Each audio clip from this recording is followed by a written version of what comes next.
there's beat makers Yeah. and there's producers. Yeah. What's the difference? Oh man, it's huge. You don't have to make a beat to be a producer. See, that's the reality.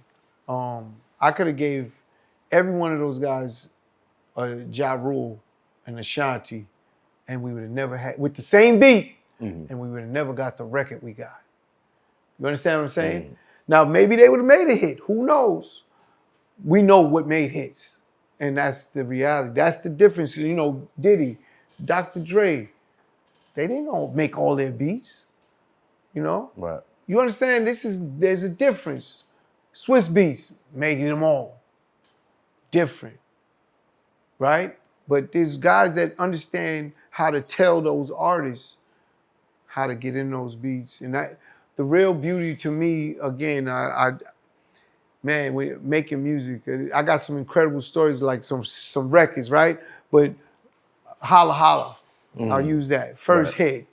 We didn't have the single because Jay took Can I Get Her? That was Ja's first single, but Irv gave it to Jay. How did that? I've heard that a couple times, but what was it? Was it like, yo, this is Jay-Z? Nah, it was Jay came and walked by the office, heard the beat, stands outside the door, starts rapping, comes back in the office, yo, what's up with that beat? And then Irv's like, this is Ja's first single. We in a little ass room at this time, like sharing it with Chris Lighty and Irv. Myself is sitting there, and he's like, yo, he's like, this is Ja's first single. Irv's like, I can't, you know what I'm saying, Jay, you could get on it. You could get on it. And Jay's like, all right, cool. Goes back outside. Stands at the door. We thought he left. He's standing there, though. Comes back in. Yo, I need that beat. He said, I'm going to put it on the soundtrack. He told us everything he's going to do. I forgot what movie that was. There was, damn. Is it Blue Street? It's one of them. I can't remember. I'm bad with names and titles. Was it Rush? It could have been Rush Hour. Rush Hour. I think it's Rush Hour 1, the first one. Right. And Jay, he was like, I'll get him a bag. And he said, and I'll give him a record in return for that. So Irv was like, I gotta talk to Ja. Rule's like, fuck it, give it to him. Rule never, no pressure. Rule's gotta be the best nigga in the world, man. I'm telling you. The shit he went through, everything, and how he handled and dealt with it. Shout out Ja Rule, man. Yeah, shout out to Ja. Every time I think about that man, if someone walked in his shoes, they couldn't do it. And he dealt with it with class, in my opinion. He did it the best way he could have did it.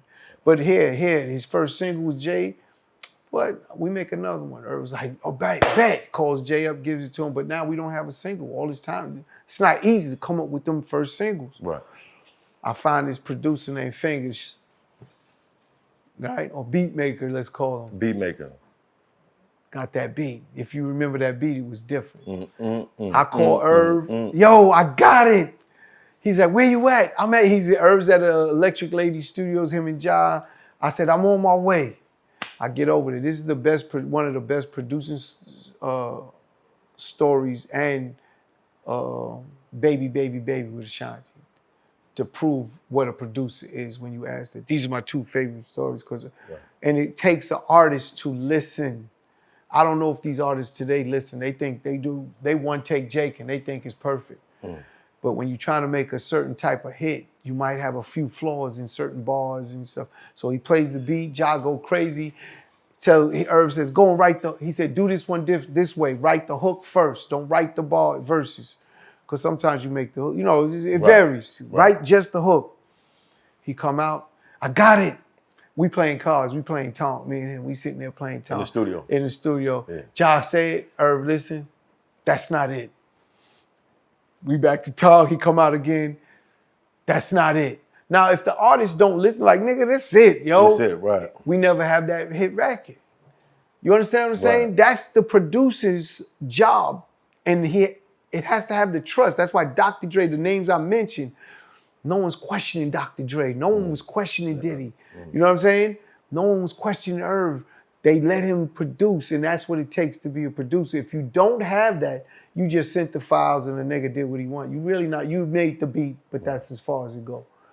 And the same was with Baby. When he made that, let me go back to Ja. When he made that hook, he says, I'm gonna double it up. He's like, I'm gonna holla. He didn't have the whole thing.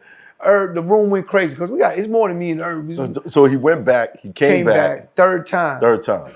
And got the holla. I'm doubling it up with the bars, with the way the beat goes. Yeah. After he wrote the hook, the song was made in like 5 minutes. It was like already written. It was crazy.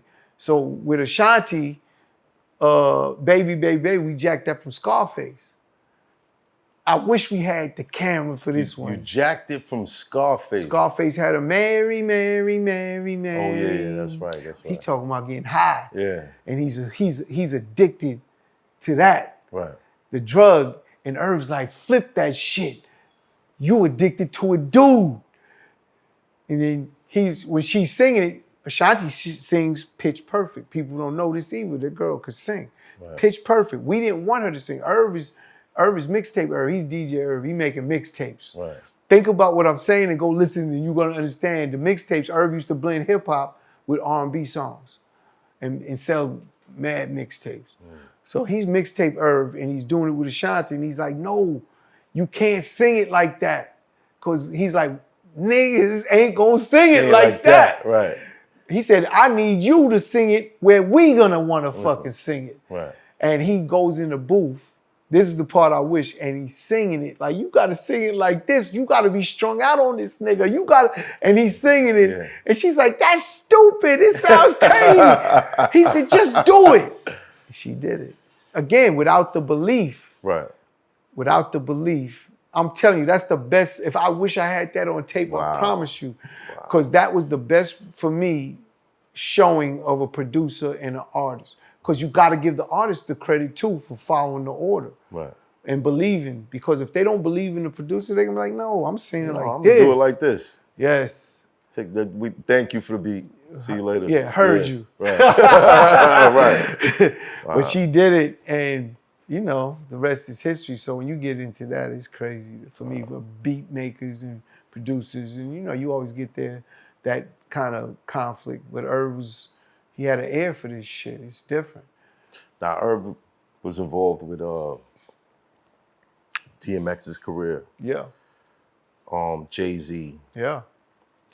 But Ja and Ashanti, that was his. That was his.